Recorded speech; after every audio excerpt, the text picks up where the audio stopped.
Teammates collide and the underdogs are the story. You're watching All Clear. Kaz Grala is the winner, the youngest driver to win at Daytona in NASCAR National Touring Series history. Joey Stone just picked up his first career win. Holy cow, what a finish. There is drama between two teammates after an incredible Auto Club race just a few days ago with the Cup Series. And to break down all that action and everything that happened at the track, I'm Joey Stone. And of course, with me, co-host Kaz Grala, who drove in the Xfinity Series race. We got so much to talk about, man. So much to talk about. Going right into it right here, just a few things that we can mention from this race is this race truly was the race of the underdogs. That was something huge from this race. 32 lead changes, 3 short of the 2014 track record of 35, nearly 3,000 green flag passes, averaging almost 20 per lap, 12 cautions for 59 laps, and of course, the big drama from two of the biggest stars in the sport. Kaz, I mean, this race is definitely great for the sport, but there's drama all over social media right now. Yeah, I mean, I thought it delivered. I really did. You know, I think a lot of people were watching this race a little bit skeptical and definitely wanting to see, what are these next gen cars like? Is the racing going to be good? And I think that was a huge concern for all of the fans. I think it was probably even a concern for NASCAR and for people inside the industry because we just didn't know yet. But I mean, gosh, I'd say the race certainly did deliver. You had passing, you had cars running all over the track. You saw some chaos, some excitement in practice and in qualifying from guys having a hard time holding on to the cars, which I think is cool. And I do think at the top level of motorsports in the US, these are the best guys. They should have a challenge. I don't think these things should be easy to drive. So I thought that was a great thing to see, but that didn't take over the storyline in the race. I think after seeing the chaos in practice and qualifying, a lot of people probably did worry that this race was just going to be a cluster from start to finish, and that you weren't going to get the racing. You were just going to get a whole lot of wrecked race cars. But that was not the case at all. You got exactly what you tuned in and wanted out of that race at Auto Club. And it certainly looked like a lot of fun. And I think it checked every box.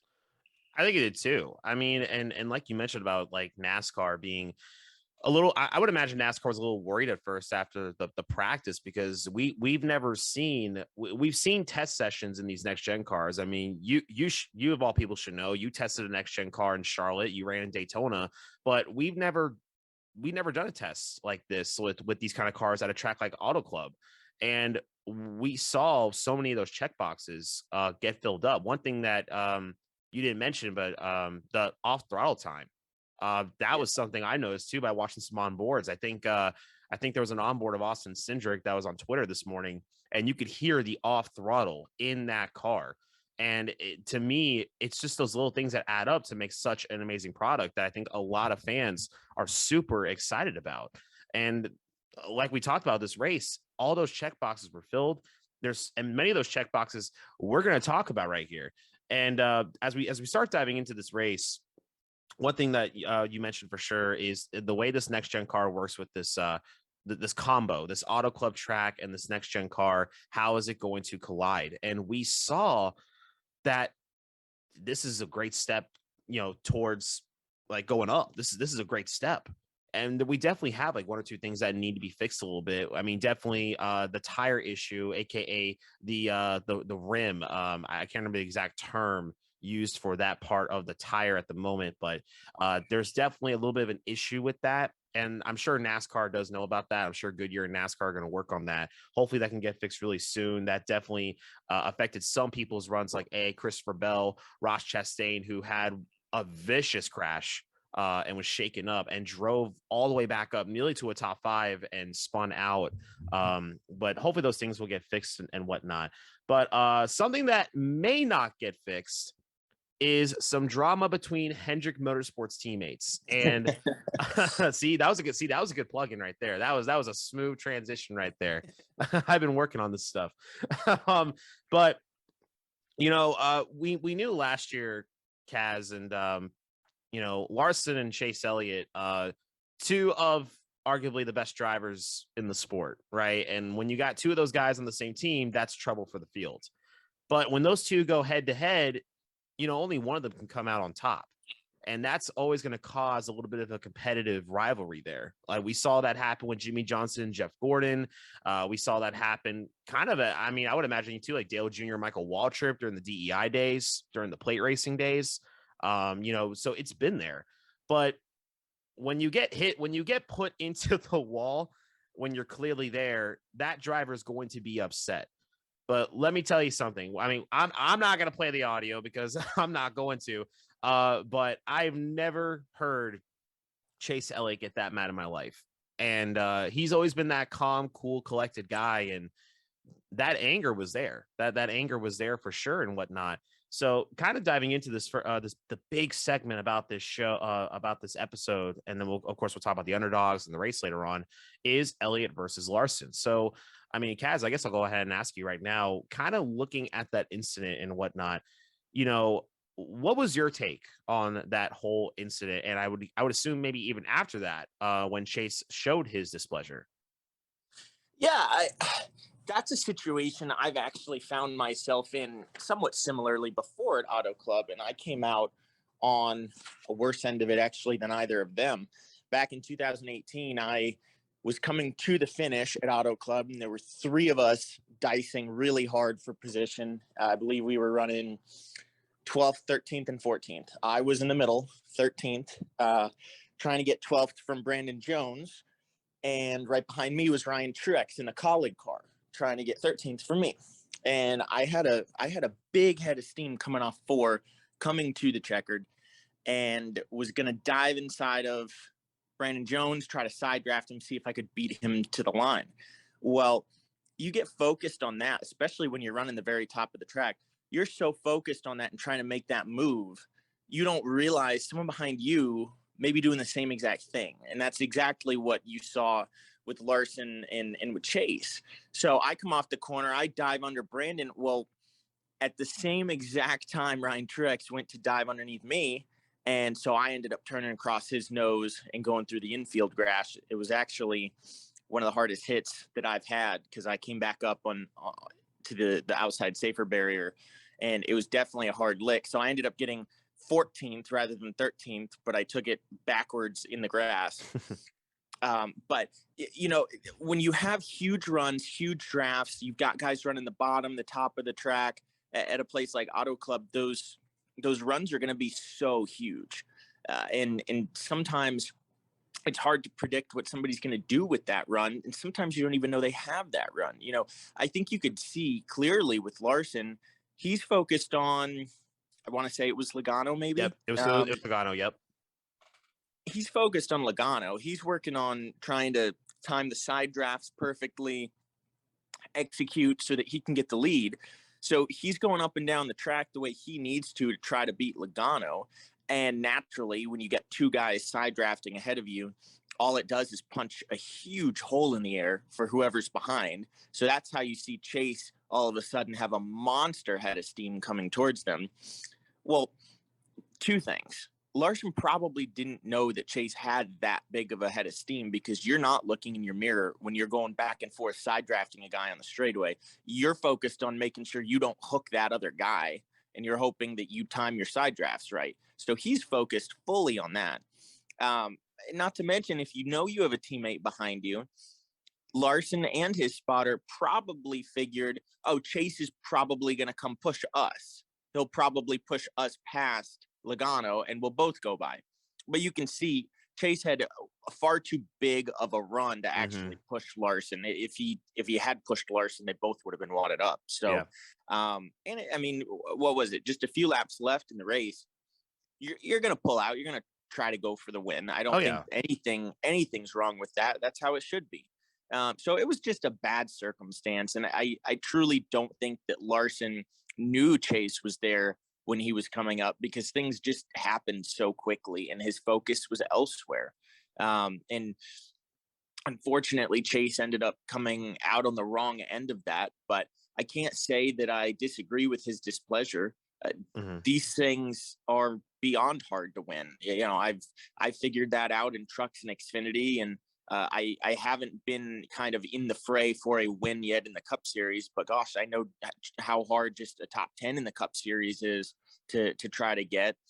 So these things are few and far between. When you're in a position like Chase was in to possibly win a Cup race, it's a big deal, no matter what the race, no matter what the position. I mean, that's a big deal. And you never know when you'll be in that position for the last time. So when you're going for a win, you're going to get upset if that opportunity gets taken away from you, whether it's a teammate or not that was at fault. So, you know, I get his displeasure, but I have to think, looking back on it here, cooling off after a couple of days, I would think Chase is able to kind of come to terms with it and see, like, okay, I easily could have been on the other end of this. That was just the way the circumstance played out. And I don't think that it was certainly intentional by anybody. You can absolutely say it was Larson's fault, but it was clearly unintentional. So you're going to have that. Yeah, I think we can easily agree on that. I don't think, I mean, and of course, like everyone who knows me, who's watching the show, knows I grew up in Georgia, right? I grew up during those times when Chase got to the Nationwide Series. Of course, I rooted for Chase. I still am a supporter of Chase Elliott. I respect his drive. It's crazy how talented he is. I mean, yeah, of course, when I saw him get put in the wall, of course, I was like, man, that sucks. But you know, seeing all that, and like you mentioned, all those great details about how those runs play out. I definitely don't think Larson did it intentionally. And I don't see any reason why he would even have a thought of doing that intentionally, because you got to remember with these new cars, like these teams don't have backups all lined up in the shop ready to go. You know, we got to make sure that these cars can be taken care of to the best of the driver's ability to just kind of have that longevity of the car. So just in case, worst case scenario, we run into an issue where we're out of cars and everything, which, I mean, I would hope that never happens. But, you know, kind of breaking down too where that displeasure came from as well. You know, of course, that's your own teammate, right? You don't ever want to see your teammate do that to you, let alone someone who comes in and is pretty much your championship contender, your threat last year as well, who took the title away from you as well. But as well, when, you know, Chase hit the wall when he was leading, and I would imagine probably too, he had a car that probably could have won the race if he didn't knock that front toe in a little bit from that damage early on. But to come back 2 laps down, you knock the front toe out of your car, the team works on it all day long, and finally they get the car to where it's competitive again. You get up there after all that battling just to get put into the wall by your own teammate. I understand where the frustration comes from easily. And I think any racing fan would understand why Chase was so frustrated from that whole thing. But one thing I want to mention too, and I can't exactly quote it, but this was from Kyle Petty, and he said this, I believe it was last night on Backseat Drivers, I believe is the show. He mentioned, though, why Chase was so mad and why this is going to make Chase a better driver, but also make Larson a better driver, is because imagine you're Chase Elliott, right? You win the 2020 title, you put on a great playoff run, and a lot of people, you know, in the NASCAR industry, you know, doubted Chase at one point, thinking, oh, he's there just because of his name, which clearly that's not the case. But here he is, he wins the title. Here's the face of Hendrick Motorsports, and here comes Kyle Larson. Here comes one of the best drivers in the world. He comes in, 10 wins, wins the title. And now everybody all over the world, NASCAR, saying this is Larson's team now. And that's going to fuel that other driver, because when you're Chase Elliott, you know you got to step it up. Because if you're going up against Larson, you got to even take it another level forward. And when you get that huge run and you're about to pass Kyle Larson, the defending champion, and you know that's your competition, it's directly to your team, it's going to fuel you more. It's going to make you more aggravated. That is your drive right there in that number 5 car right there. So I'm just kind of taking that from what Kyle Petty said, who's got such a vast knowledge of the sport. And I completely agree with him 100%. So do you think it's going to continue throughout the season here? Do you think it's going to continue? No, I don't think that's going to continue throughout the season. I think that's going to continue throughout the rest of their careers, because Yeah. I do feel like the two of them have very possibly found a long-term, potentially permanent home at Hendrick Motorsports. Yeah. Of course, the team has been for a very long time a powerhouse, one of the best places to be. And as you mentioned, I think they're two of the best drivers that are in the series. So seems like a good match, and they're obviously both having a lot of success with the team. I could see them being there for a long time, and I think that power struggle is going to continue. I think that is just how this sport is. It's competitive, and you always want to be the top guy on the team, the top guy in the series, the top guy that year. And obviously the two of them are very talented. So they're always going to have that power struggle. And I think William Byron and Alex Bowman are right there with them as well. Obviously, Bowman flexed his muscle a bit with 3 wins last year. I think it was 3 wins or 4 wins. And William Byron, the youngest guy on the team, we've seen what he has done for his success in the Truck Series, the Xfinity Series, and he's already won Cup races. All 4 of them are really, really strong competitors and are always going to be fighting out who's the top guy right now at Hendrick Motorsports. And certainly Larson did solidify himself in that position last year. But does that mean he's going to stay there this year? Does that mean he's going to stay there for years to come? No, not necessarily, especially with this car change to the next gen cars. Sure, Larson won this weekend, but Chase may have that 10-win season, and Larson may have a 3-win season, having started with Auto Club this weekend. We don't know that yet, but they're trying each to prove that they can be that guy that wins 10 races. So you're going to have that. But I think, as you mentioned with Kyle Petty, that's the perfect way to say it. It's going to make them both better. It's going to push them harder. They're going to dig deeper. They're going to prepare more for each race. They're going to find that extra level of competition every week because they have to. Because if you're on a team as strong as Hendrick and the 3 other guys you're teammates with aren't that good, and you're getting all the good equipment, all the good results, all the wins, you're content. You can stay like that. All right, I won 7 races this year. My other teammates didn't win any. I'm in a battle for the championship. Let's see if I can do it. No, nobody's going to sit tight with their 7 wins with a few races left in the season and say, well, this is pretty good. We're going to make it to Phoenix. All right, we'll race there. No, that's not going to happen over there. They're going to push every single weekend to win races, to win more races, to win back-to-back races, to win championships. Nobody's going to be content to sit. And that's obviously a healthy thing for an organization.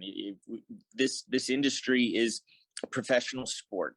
I don't think there's anything wrong with it when you have competitors pushing to their absolute capacity to try to perform. That's what we do. That's what we should do. So I think the real winner in all of this is the fans, especially Hendrick Motorsports fans, getting to see this play out every weekend on the racetrack. And it's going to be exciting. It's going to stay exciting for years to come. Oh yeah, and like what you just mentioned with the fans being the winners and like all that stuff, I think the winners is Hendrick Motorsports in general. I think Rick Hendrick is smiling about this whole thing at the end of the day, because now you got your other main guy. You got 4 main guys there, like you said. Bowman, which by the way, I did check it, 4 wins last year for Alex Bowman, which was he had such a great underdog season last year. No one really talks about it. 4 wins for the 48 car. Byron definitely is going to be a threat down the road in his career. Rick Hendrick even stated that he wants Byron and Elliott there for the rest of their careers. So if Hendrick believes it, then we should all believe it. That's the way I would say. If Rick Hendrick believes it, then you just trust the man. You just trust that powerful man who's really smart with his knowledge. He knows what he's talking about. And I like how kind of added on to what I was going to ask you, Ness, about will this fuel Hendrick Motorsports more? And I would say absolutely, because I mean, like Kyle Petty mentioned, how it's going to fuel Chase Elliott more. But of course, now Larson, I feel like Kyle Larson would even kind of say, hey, Chase is right there. Like, you know, this guy the guy's front toe was knocked out. He still comes back and he was about to pass me for the lead. Like, so this is going to be a thing for the rest of their careers. And that was a trick question, dude, because I was hoping you were going to say something about that's going to be throughout the longevity of their careers, which spot on. That's a true NASCAR driver right there, guys. He knows what he's talking about. He knows what that stuff is going to do. But let me bring up this point as well. Okay. You say it's a win for Hendrick Motorsports. I think it can be. I think they have to be able to harness it properly, because when you do get this fierce competition internally, this sport is very ego driven. Absolutely. I think as a driver, I think you have to have some level of narcissism, because in order to put the car in the precarious positions that you have to put it in to succeed, to be able to push that hard when everything's on the line and, at 200 miles an hour, and hang that thing out there and be comfortable with that. You have to believe you're the best out there and you can do this. Like you can't be timid. You can't be shy. That's not any way to get ahead in this sport. So I think egos are just inherently needed in this sport, and that's a good thing, but it can be to your detriment as a team as well, because look at Hendrick Motorsports. They are going to have the success that they have as an organization because they are a team. We're talking about this competition and who's going to be able to power struggle their way to the top of the organization. At the end of the day, Hendrick Motorsports is a team. They have to be a team. If they are going to stay at the top of the Cup Series as an organization, they have to work together. They have to communicate. The 4 crew chiefs at Hendrick Motorsports all have to communicate and figure out how to research and develop these cars, get them better. They can't fall behind as an organization. It'd be really easy when you have this fierce competition between the 5 and the 9 to shut down your communication and kind of close off your walls and get hyper focused on trying to beat your teammate and assert yourself as the best car number within the team. And meanwhile, your entire organization falls behind Joe Gibbs Racing, Stewart-Haas Racing, Penske. You can't have that happen. You have to be able to maintain the integrity of a team working together to all get better, and let your drivers on the racetrack on Sunday sort out who's going to be this weekend's best finisher. But it certainly would not be the first time in history that we've seen tensions and egos get in the way of a team actually being able to move forward as a whole.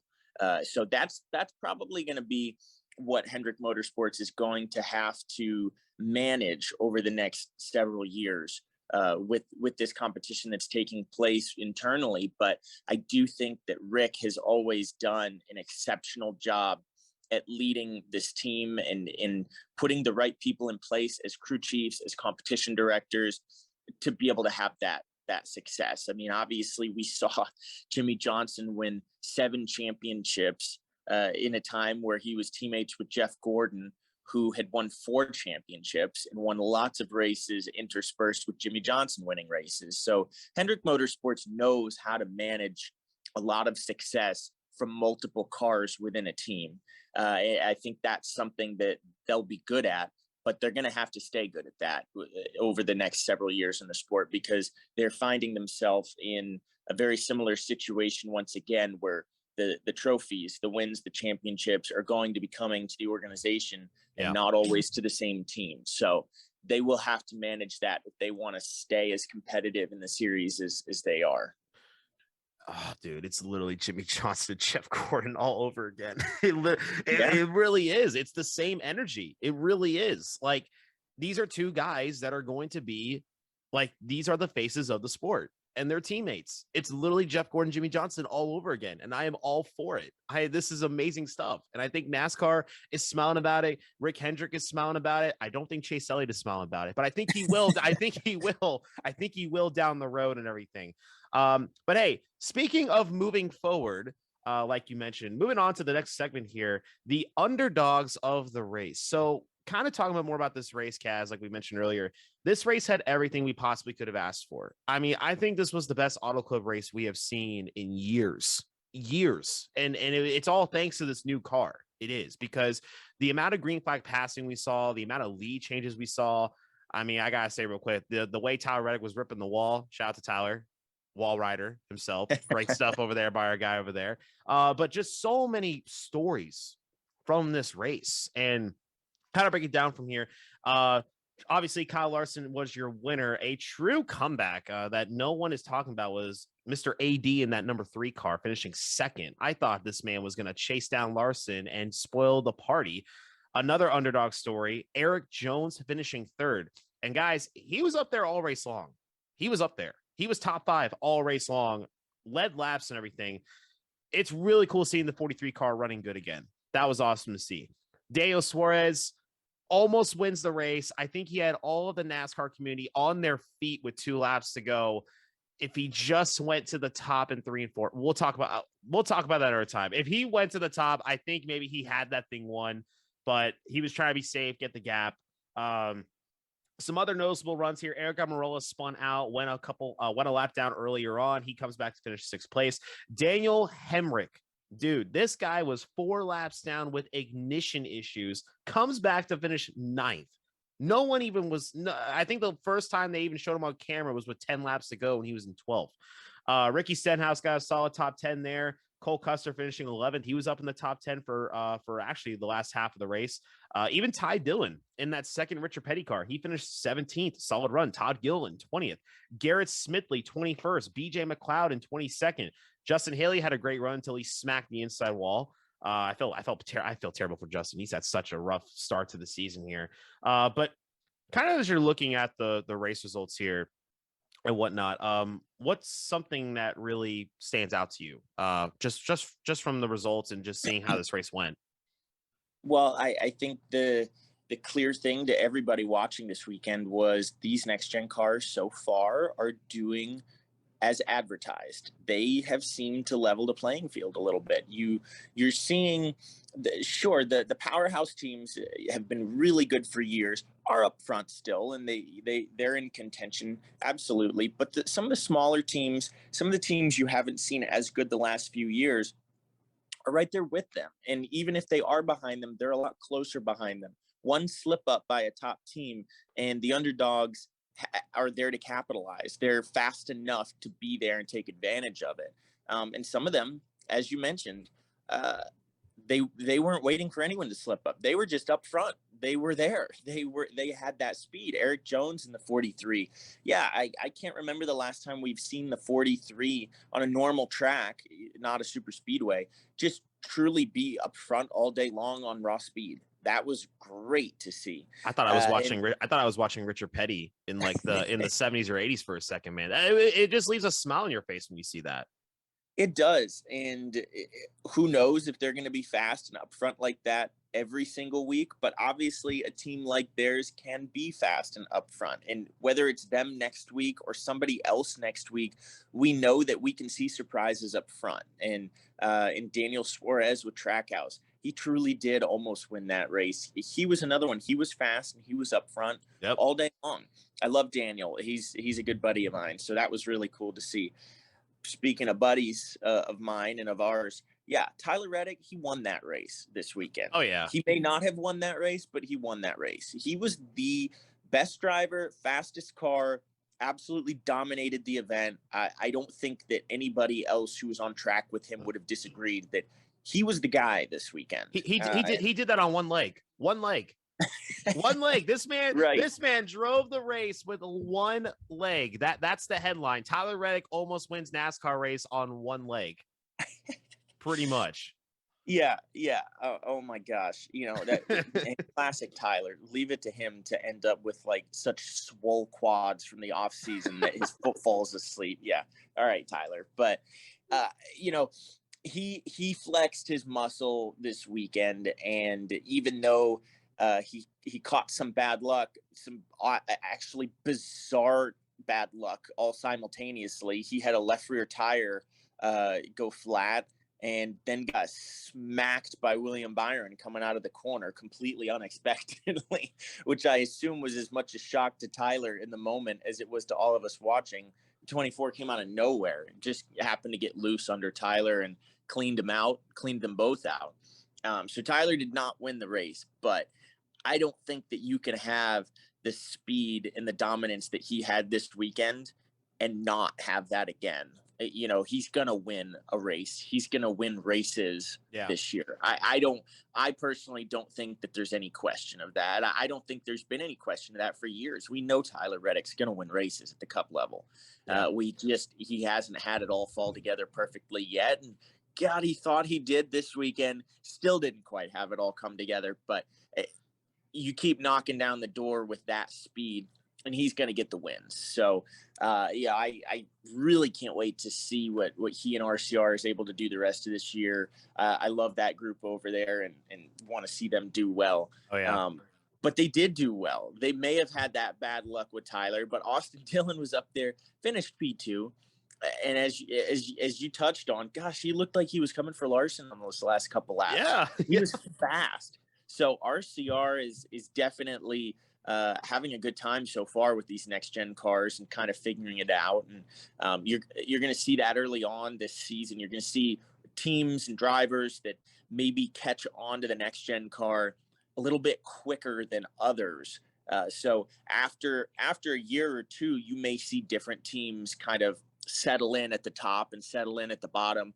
But for right now, it's anyone's game. You know, Rick Ware Racing could figure out something that these cars really like on their setup and all of a sudden go run top 10 for a month or two out of the season before other teams catch on to that. Like it definitely opens the door for anybody to be able to succeed here. So we're seeing RCR doing that. And I think that's great to see for those guys. I was going to say, quick note. Do you know how many laps Tyler Reddick led in this race? Out of 200 laps, he led 90 laps. He almost led half of this race with 32 lead changes. So really think about that. If you really do the math on that, this man was in a world of his own. Like on the long run, no one could touch him.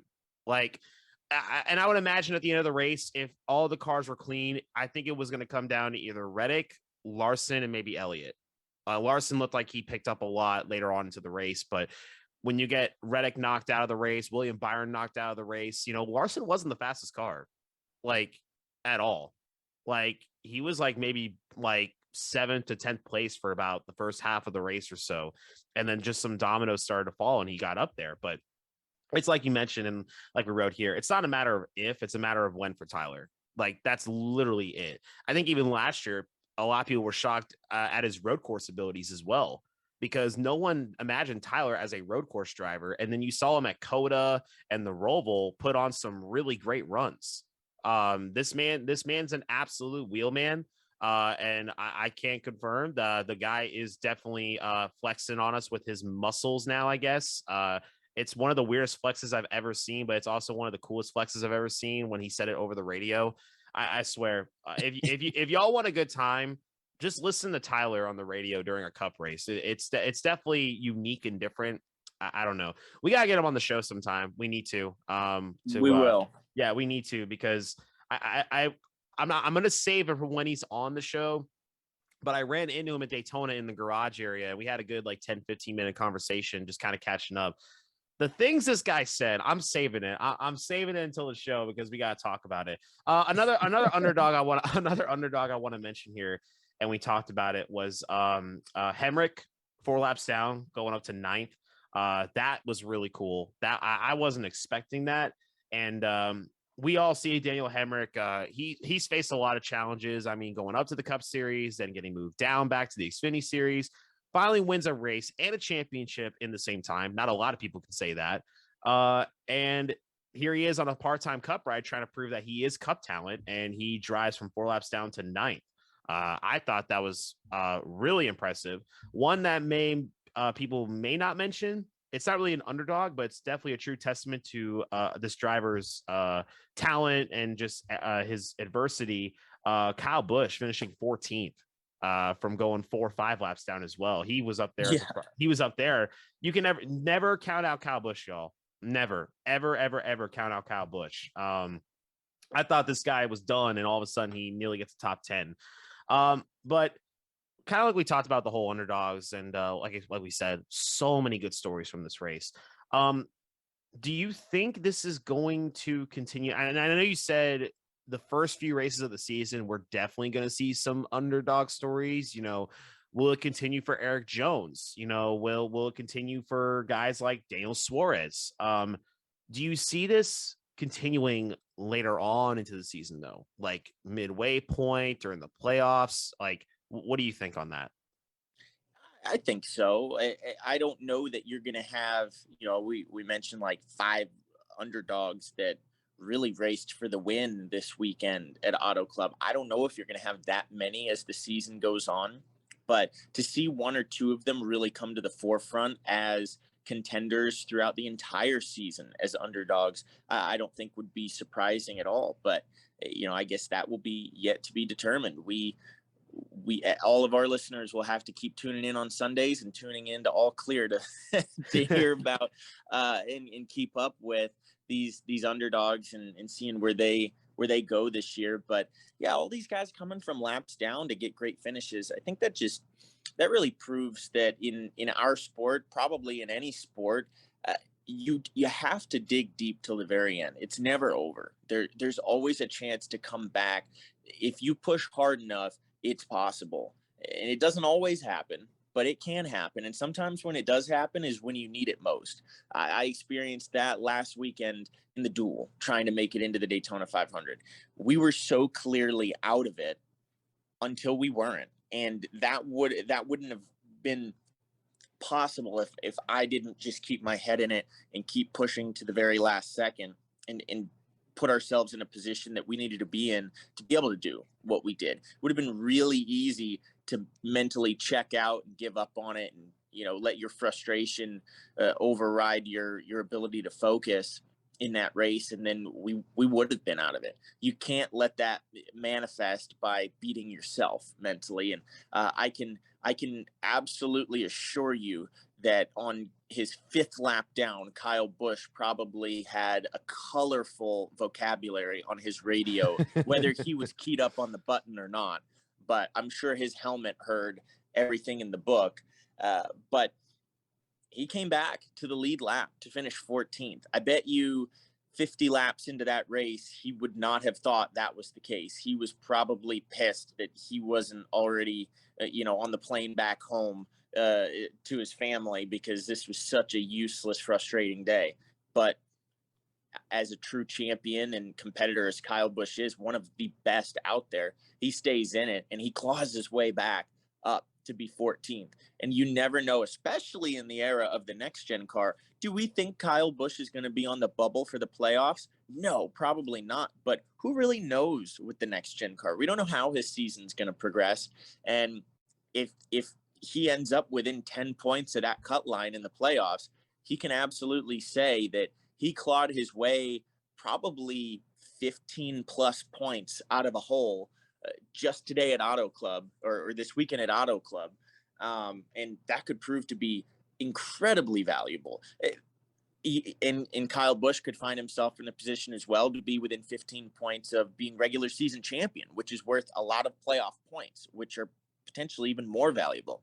So there you have it. That could be the difference of him winning the regular season championship or not. So you always have to stay in it like that mentally as a competitor. And I will use that to segue into this. Believe it or not, I almost won the Xfinity race this past weekend. You might think that's absolutely absurd because I finished 25th, 2 laps down. But I can promise you 2 more cautions and I was in victory lane. And that's because I wouldn't have given up. And I'll tell you what, we were the only car on pit lane that had a fresh set of tires sitting on pit road at the end of the race. Man. We were 2 laps down because we got shipped into the wall by a competitor about halfway through stage 3, and that cut our right front tire down under green. So we went 2 laps down fixing that. But when we restarted on that last restart, we were the first car 2 laps down, or we were the first car off of the lead lap. We were 2 laps down. So 2 yellows, we would have caught 2 lucky dogs and been on the lead lap.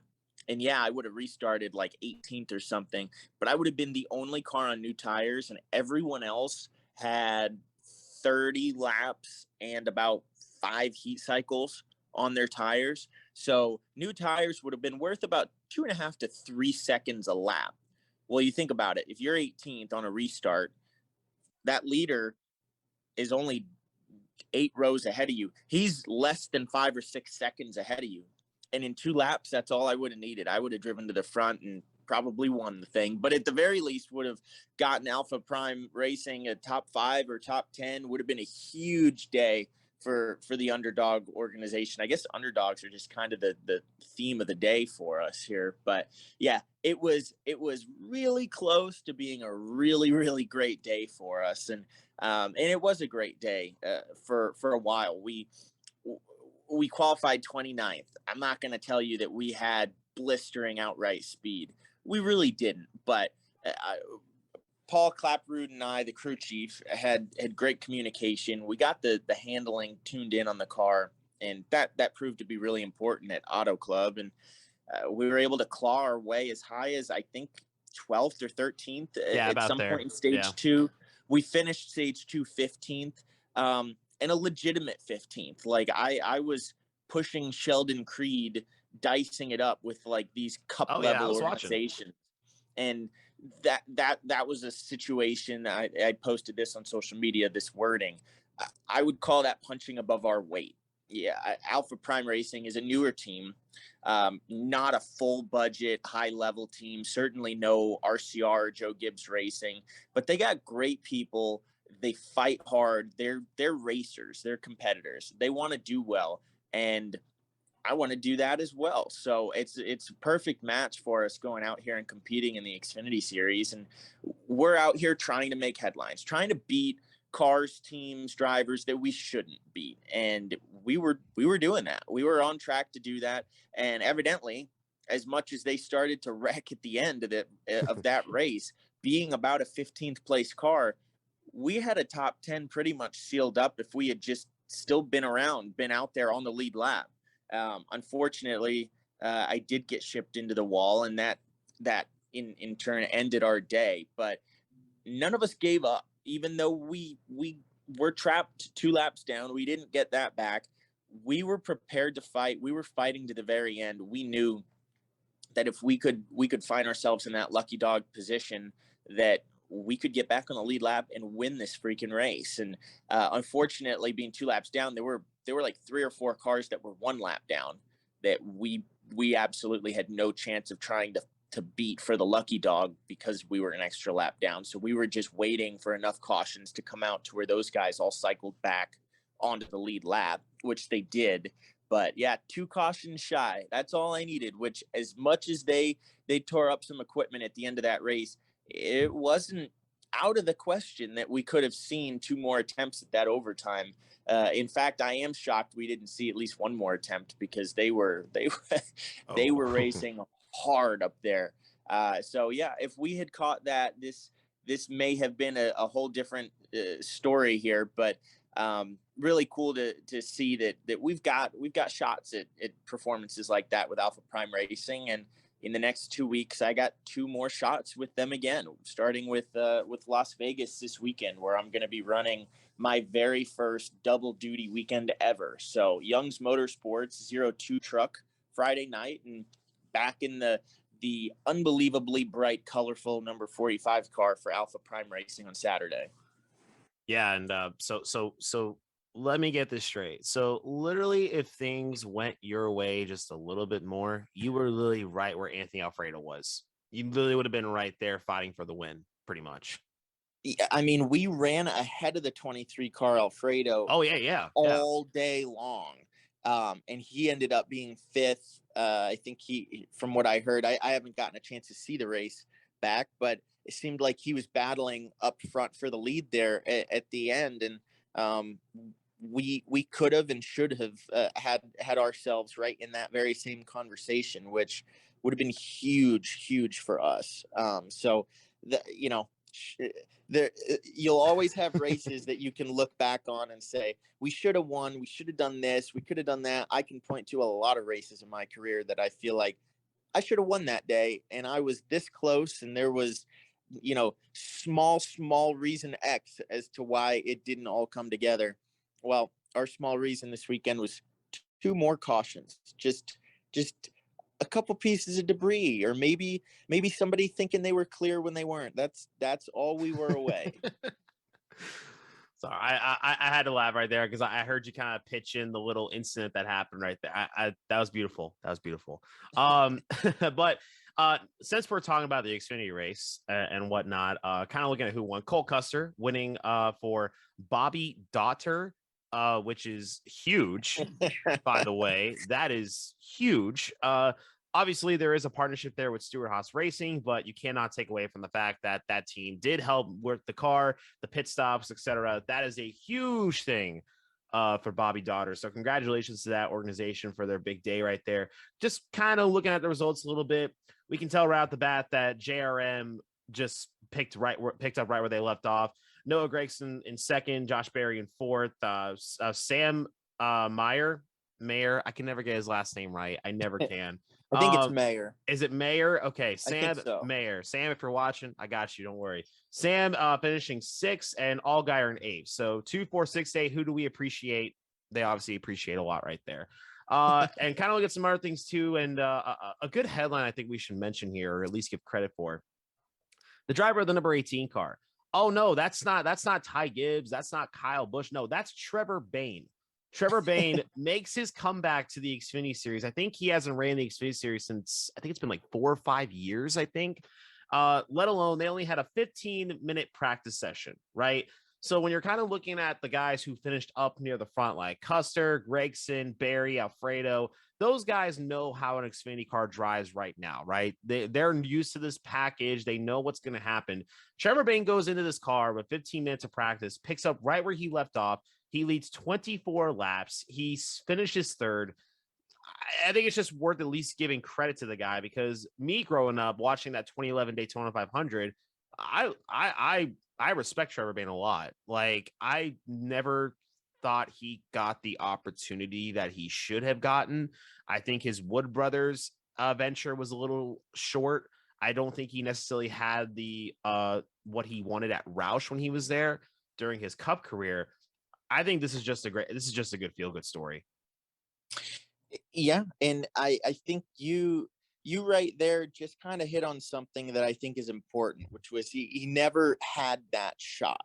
Yeah. Well, he has that shot right now. He does. And I agree with you that for his first race back, and not knowing how these cars drive, not knowing how the competitors out there race each other, because he probably hasn't raced against hardly any of them before, short of maybe like Allgaier. I think third place was incredibly impressive.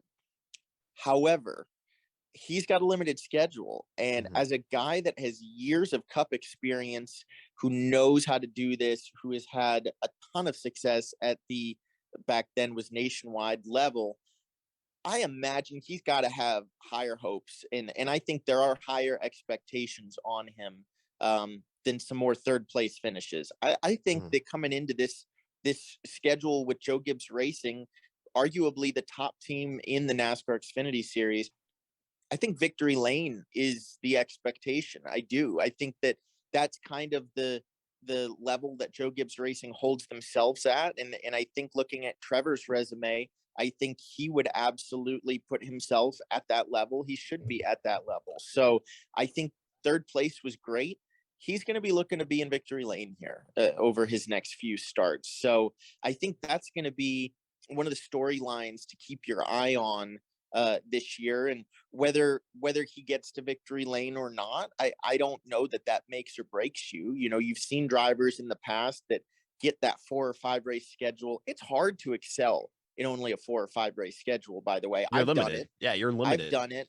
It's really hard to be able to have that perfect race, that execution where you can win a race when you only do it a couple times. You only have a couple shots. You don't have 33 or 36 shots that you've got 4 or 5. I've been there myself. And you saw a guy like Ty Dillon last year put himself in that position at Joe Gibbs Racing and really try to make that impression. And he had bad luck. He did not end up performing to where he wanted to, because he had all sorts of things go wrong throughout his part-time schedule. And I'm sure Trevor is is looking at that as exactly what he hopes to not end up happening for him. You don't want to have days where you wreck, where you get pit penalties, where you make a mistake as a driver that takes yourself out of contention of winning the race. And it's way easier to find yourself with those mistakes than it is to not. It's hard to execute. It's hard to have a perfect race. So I think that that's going to be interesting to follow and see. Does he pull it off? Does he do it? We obviously know he can. He's done it before, but this many years removed, trying, I assume, to kind of make a comeback here and maybe, re jumpstart his career. I think winning a race in the Xfinity Series this year with that few shots at it would go a long way towards him really, recharging his career. So, yeah, I don't even remember when he's next in the car for his schedule, but I'll be curious to see how it all plays out for him. Okay, but so I want to ask you this though, and do you think with Trevor Bayne, obviously, and like I get what you're saying. I get what you're saying with the whole, this is Gibbs equipment, right? He should be leading this race, right? Because when you look at, I mean, what car would you think is the better car? The 07 of Cole Custer or the 18 of Trevor Bayne? Like, what car is the better car there? We don't know that, right? They're both powered by good equipment, right? Stuart Haas and Joe Gibbs right there. But if Trevor doesn't win a race in this limited schedule, do you think this is it for him? Like, do you think it's a win or bust situation for Trevor Bayne? I think it's easy to say yes, but I don't think that that's ever final. I really don't, because you could, if that was the case, you would have looked at Ty Dillon not having any great performances with Gibbs last year as being a career ender, but it absolutely wasn't. He's full-time in a cup ride this year for a brand new team, Petty GMS, and he's doing well. He turned a lot of heads at the Clash. He did well so far in the first 2 points races of the year. I'd say his career is very far from over. I'd say right now it's potentially flourishing as much as ever. So, no, I don't think it is final. But I think that being able to capitalize on this opportunity would go a long way towards making sure that your career does head where you want it to head. And so Trevor's in that position. You know who else is in that position? I saw this announced, I think, last week. Ryan Truex is in the exact same position. He's going to drive that 18 car for Joe Gibbs Racing in the Xfinity Series a couple times this year. Once again, I think he's in that same position. I think that he would love to have a full-time top-tier ride in the Xfinity Series. I'm not sure that I remember the last time he truly had that, or if he has had that. Yeah. He was with Colleague Racing, but it was kind of in their infancy as they were gaining muscle as a team, and they weren't quite yet to the powerhouse level they are now.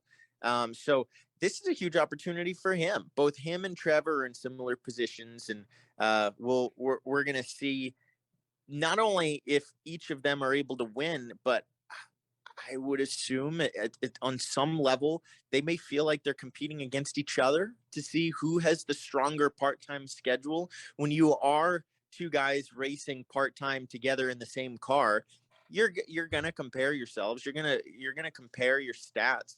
I shared a car a couple years ago at RCR with Anthony Alfredo and with Maya Snyder, and yeah, we're all looking at each other's stats. We're looking at where the other guy qualifies. We're looking at where the other guy finishes. Absolutely. So I'm sure that's going to be kind of an undertone to the season over at Joe Gibbs Racing that may not be really obvious on TV, but there's no doubt internally that's going to be something that they're going to be looking at, is the two of them head to head. Well, like you just mentioned too, and adding on to that, think of the sponsors that are joining with Trevor Bayne and Ryan Truex. Like, they want to go out there and do the best they can, because if those sponsors are happy with that driver and they see a lot of promise and they see someone that they could possibly add more to, they may want to go to Joe Gibbs and be like, we would like to sponsor him full time for your team. If they run well, there's just so much that goes into that. And we all know, I think you and I both know how big sponsorship is in this sport. If you make a sponsor happy and they want to add more to your schedule, the possibilities are absolute endless. But speaking of head to head, And I think you and I, we have a really good combo when it comes to moving on to the next topic here. Look at this transition right here. Speaking of head to head, a little drama in the Xfinity race. And I know you you weren't necessarily around the incident, so I'll go ahead and break it down for you here. Austin Hill versus Josh Berry. This was not one I was expecting, but very early on into the race, I think it was in the first 10 laps of the race, I think. Josh Berry and Austin Hill were going down the front straightaway. And as per usual at Auto Club, if you get a big run and it's not too big of a run, you want to give that car in front of you a push if they're side by side with somebody. So that way you pass the car and then maybe you can dive to the inside in one or set them up for a pass in 1 and 2, exiting the corner, etc. Well, Josh was bumping Austin down the front straightaway, and it looked as if Austin kind of just lost control of it. Gets the right front into the wall, totally messes up the toe and the tire. He was pretty much out of the race. I think he got all his laps back, though, if I'm not mistaken. I think he got back on the lead lap. I actually have the results right. He did here. not, because I do know that I beat him. So he okay, you did. Yeah, I'm looking. Okay, he finished 27th. Okay, so he did finish a lap behind you. I think he might have had another issue, but yeah, tough day for Austin Hill. And after the race, he did go up to Josh Berry, which I wasn't expecting that either. But it happened. So, Kaz, so basically, now that I kind of told you this incident here, and kind of giving me your racer's perspective on the situation. When a car is coming down the front straightaway at a track like Auto Club or Michigan, or just any track in general, and they give you a push, that's something more that you're grateful for, right? I mean, especially when you're battling someone side by side. So if the driver in front loses control of that push, is the driver pushing to blame, or would it be the driver that is taking the bump the one to blame in that incident? What's your take on that whole deal? Well, it's never going to be the driver in front, because they're always going to do everything they can to hold on to it. So it wouldn't have been his fault. I will say there's an art to pushing. There are pushes that are helpful and there are pushes that are not helpful. If it's too hard of a push, or it's not a lined up push with the bumpers, then it can be far more detrimental than it can be helpful. So in this situation, I'm not sure if it was potentially a bad push by Berry, or if it was just, circumstance, because I don't know if it translates on TV. It might, but I can almost guarantee you that however much it translates on TV, it's tenfold in real life in the race car. These cars are on top of the track, especially at Auto Club. Like, we are not locked in. These are not slot cars. We are feeling like we are on ice out there, dancing around in these things and hanging on to them every bit that we can. And yeah, it's a little harder to hang on to them into the corners than on the straightaways. Yeah, but that changes very quickly when you've got somebody's nose lifting your rear tires off the ground down the straightaway. I got rammed by Riley Herbst off of 4 at some point during the race, and he had run the top, I ran the bottom, and he had a big enough head of steam. He probably could have passed me, but I assume he was frustrated that the 45 car of Alpha Prime Racing managed to get around him, and probably just got a little frustrated and gave us a big push down the straightaway. And I can tell you, I was all elbows up in that thing, trying to keep it straight out front, because it was such a big push. And sometimes you're able to stay ahead of it, sometimes you're not. And it clearly seemed like Austin Hill just got caught the wrong way and up into the wall. So, it's hard to put blame on anybody there. If anything, the only thing I could probably say is clearly it had to have been a big enough push to get Austin Hill out of shape. And I do know from when I passed Austin Hill with his damage, it was super early. I think it was. Oh yeah, it was like 5 or 7 laps in. I could be wrong. Maybe it was a little more than that. I don't know, but it was really, really early. I don't know if there's necessarily a need to give somebody a questionably sized push at that point in the race. That's probably unnecessary. So I can certainly feel Austin Hill's pain on that. And gosh, it's a long day when you have damage and you're behind the 8 ball laps down early in the race. There's nothing more frustrating than spending the next 2 hours simmering, thinking about what somebody did that ruined your race and has continued to keep your race ruined for the past 2 hours, that will boil over. So frankly, he was probably more mad getting out of the race car about that move than if that move had happened with 5 laps to go in the race. There's nothing worse than having a day like that. So I feel for him on that level, but we're racing out there. Things like that happen. It's hard to really let that keep you angry. You're angry today. You're angry in the moment, but at the end of the day, you got to get over it because you're all racing. You're all competitors. Nobody's out there thinking every lap about how they can make your race more pleasurable for you. No, we're racing each other. Things happen. And so you just kind of got to deal with it, move on with your season. Yeah, exactly. And speaking of moving on with the season, again, man, I'm telling you, man, we got to give ourselves a rating here on Apple Podcast reviews. Like transitions to next segment, 5 out of 5 stars right here. Moving on to the season, moving on from Auto Club, which was an insane weekend of racing, and I think was great for the sport. I would imagine that hopefully it's going to follow up here as we head to Las Vegas, because we know some guys are going to be going for the jackpot here.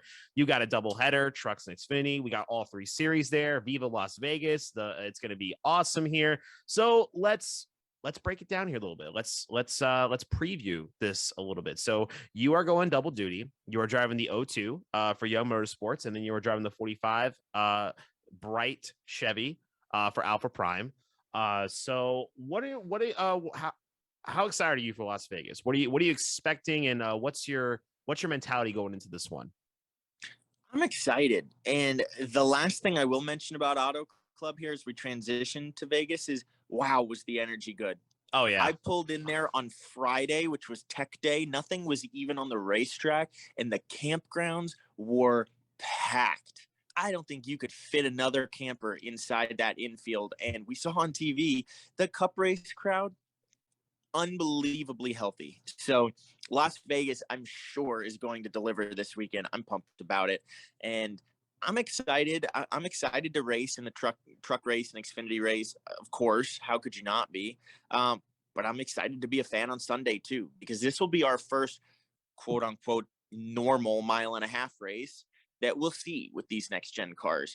And I can't wait to see what it looks like. How much off throttle time is there? How much passing is there? Can they run side by side? Do they stall out behind each other? You know, we've heard the NASCAR fan complaints on Twitter for years about the previous package for the Cup Series. Now we get to see, what is this one going to be like? So I'm thrilled to get to see that and to get to race a couple times this weekend. With it being a triple series weekend, I'm sure there's going to be a lot of people at the track, a lot of people excited about this race weekend. And I'm certainly one of them. I'm now sitting in my Las Vegas hotel room, actually, as we speak, just jealous, counting down the hours until we get on track in a few days. I am jealous. You better go eat some of that delicious Las Vegas food there too, man. I see those Food Network shows and all that crazy stuff over there, like just how good the food is and everything. Are you enjoying the West Coast swing, by the way? Are you enjoying the little traveling over there? I know you're obviously not based there. You live in the North Carolina area. Like, I guess really quick, since I've always been curious about this, I'm sure other people are. How is that for a driver during that West Coast swing to kind of leave your home for a while? And is it definitely a big change in scenery and like just your daily life? I love it. And I this is the second time I've done it. I did it in 2018 in Xfinity. That time and this time I'm staying out for the West Coast swing, which is how I would want to do it. Kind of make a little mini vacation out of it. And it is really nice. And especially for us, there's always, for me, probably more than anyone this year, with as late as my deals came together, January into February for Daytona was a thrash. There was a lot to get done in a short period of time, very stressful, really trying to iron out the opportunities for this year. That was stressful. And then just having to make the Daytona 500 alone took years off my life. So I'm actually really thrilled to get to enjoy the West Coast a little bit here for a couple weeks. But I'd say drivers have mixed feelings on it. I think it depends what position you're in. If you're a wily veteran that's got a wife and a couple of kids, that are in school, you don't want to stay out here. You're flying back and forth to each race. You're not looking to go have a solo vacation by yourself and leave your family at home, and your family isn't able to come out here because the kids are in school. And so, for those guys, they're heading back and forth, and it's probably annoying to have 2 6-hour flights a week for 3 weeks in a row heading out west here. But for a guy like myself, a younger guy who's newer to this and loves the traveling and doesn't have any strings attached with mouths to feed at home, I love it. It's fun. It's a change of pace. It's different scenery, and in a nice little recharge here at the beginning of the season. So yeah, I love getting to do this for sure. Yeah, I'm always jealous when I see you guys and the whole West Coast swing and traveling, because I told you before, like, what I would love to do one day when it comes to like PR and like all that stuff within NASCAR for a team or a driver. So it's always fascinating seeing all the traveling you guys do. You know, we see NFL teams, NBA and MLB travel all the time, but you guys go for like a full weekend. You know, you guys go all around the country. You know, meanwhile, like NFL and NBA, they go to like one city for one night or so, and boom, they're done, and then they go right back home. Then they go on a plane again. But you guys actually go and stay here, RVs and all that stuff. It's just a whole different lifestyle when it comes to this sport. It seems super glamorous, but I will say, depending on what period of your life you're in, it can be difficult. You know, I think really early in your career, when you're still in school and you're still a kid, as I was racing, you sacrifice some of that social life. You know, I wasn't as close with kids at school because, well, when does everyone hang out? Well, they hang out after school. They hang out on weekends. Okay. Well, I miss almost every Friday and a lot of Thursdays after school. I'm making up missed work from last week. And on the weekends, I'm gone racing. It's a different life. I never feel like I got to be a regular kid and enjoy regular kid stuff. I was always, having that stress, that pressure of racing and trying to be a competitor. And don't get me wrong, it's what I wanted. I wanted to be in that position. It's my passion is to race, but you do give up some of that social life with the traveling. Now at my age, this is the best time of your career. You're loving traveling. You're getting all over the country. You're having fun. That's the best part. And as I mentioned, add 10 years onto my life, and maybe I have a wife and kids, and all of a sudden you don't want to travel as much. You don't want to spend time away from your family, and it's difficult to travel your whole family. Some guys do that as well. And so, your priorities do change throughout your life, from when you're younger to when you're my age to when you're older. So the traveling, I love it. I think it's great. I love it right now, but I can see how it can be a difficult lifestyle depending on where you're at in your life. So I think that's a side to the sport that a lot of people don't see or don't think of. And I know when I was young, I thought it was the coolest thing ever. These Cup guys, oh my gosh, they work 2 days a week and they get the rest of the week off. Talk about a dream job. Yeah, as if it was anything like that. Certainly not.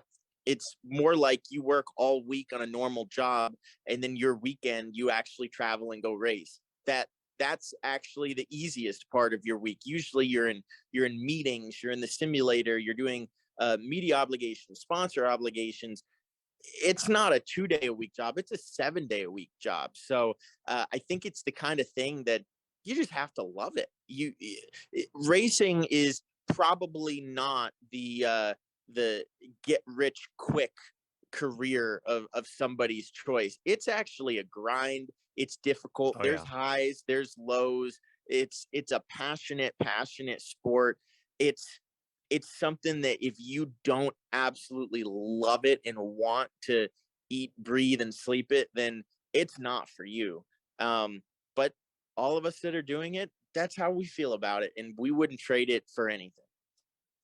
Yeah, absolutely. And I always have high praise for everyone in the NASCAR industry for all the traveling they do and all that crazy stuff. It's insane. And like you said, it's a life that obviously you're very grateful for. It's got a lot of memories, but it's also a lot of work. You're over here traveling. I'm over here sitting at my desk, with my wheel on NASCAR heat and iRacing and editing videos and streaming. Meanwhile, you're over here in a Las Vegas hotel room. Who's living the better life? You guys decide. But speaking of Las Vegas, by the way, like we mentioned, previewing that and talking about kind of that whole West Coast swing here. Our last little segment here, we're just gonna go ahead and ask real quick here. We'll just ask Kaz. I can go ahead and go first. All we're gonna ask is let's just pick who we think is gonna win on maybe the Cup Xfinity truck level. How's that sound?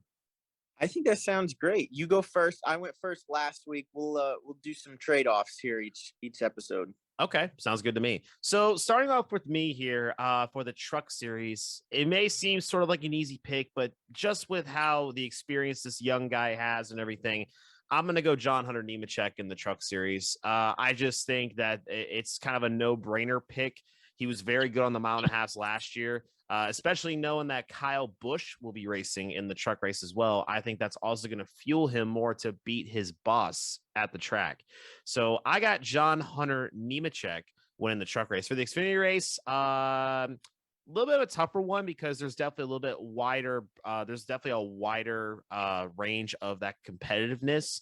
I'm going to go with the Xfinity series. I'm going to go with the hometown guy. I'm going to go Noah Gragson. I'm kind of feeling a Noah Gragson win here. He was really good at Auto Club. He was really good at Daytona. I think that momentum is going to carry on.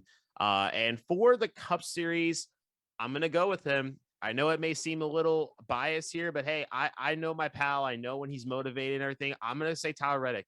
I think this is the week he's going to do it. He's had success at Las Vegas before. This is a track where I think he's going to use that high line. He's going to use every inch of that track to get an advantage. I got Tyler Reddick winning the Cup race. Well, I love your picks. They're fun. They're unique. And I'm about to dish out the boring ones, the obvious. Oh boy, here we go. And you know what? We will check back in next week and we'll see who was closer. I gotta go Kyle Busch in the truck race. I mean, Sure, I'd like to win the truck race, but let's be realistic here. Kyle Busch pretty much wins every truck race he enters. So I gotta say Kyle Busch in the truck race. In the Xfinity race, I am going to go with another probably pretty straightforward pick, but I do think that it's very plausible. Ty Gibbs in the 54. I think that Joe Gibbs Racing is incredibly strong in the Xfinity Series on the mile and a halves. Las Vegas is one that you've got lots of grooves of racing. It's easy to pass. If you got the fastest car, you're probably going to the front and going to be out front when it matters. So I'll say Ty Gibbs. And I am going to go with, I don't know if this is a surprise or not, but I say Kyle Larson goes back to back. I think he takes it again at Las Vegas. I do. And that's probably not a definite pick this year because of these new cars. We don't really know yet what team is going to assert their dominance on these mile and a halves yet. But do I think it's realistic that it could be Hendrick Motorsports? I certainly wouldn't bet against Hendrick Motorsports at any point, and I certainly wouldn't bet against Kyle Larson. So I'd say let's go with him, and we'll see our three picks and how they do. We'll definitely touch on that on next week's episode to see who took the dub on this. Absolutely. We're going to see next week who was close on their picks, but we're also going to talk about next week about any drama from Las Vegas, the racing, who's the winner, any of the storylines and everything, because y'all know where to get your info right here with me and Kaz every single Tuesday night, Wednesday night, or Thursday night, just depending on our schedules, because one of us is an actual NASCAR driver. So we got to, the schedule changes all the time. But don't worry, we're always going to upload for you guys on Apple Podcasts and YouTube, and we are still working on the Spotify, but we will get up for you guys very, very soon. Guys, thank you so much for listening to this episode of All Clear. Best of luck to Kaz Grella, of course, in his doubleheader. And I'll be over here sitting at my desk taking notes and watching in support, as always. Guys, thank you so much for watching. He's Kaz Grella. I'm Joey Stone. And now you're all clear. See you guys next week. Kaz Grella is the winner, the youngest driver to win at Daytona in NASCAR National Touring Series history. Joey Stone just picked up his first career win. Holy cow, what a finish.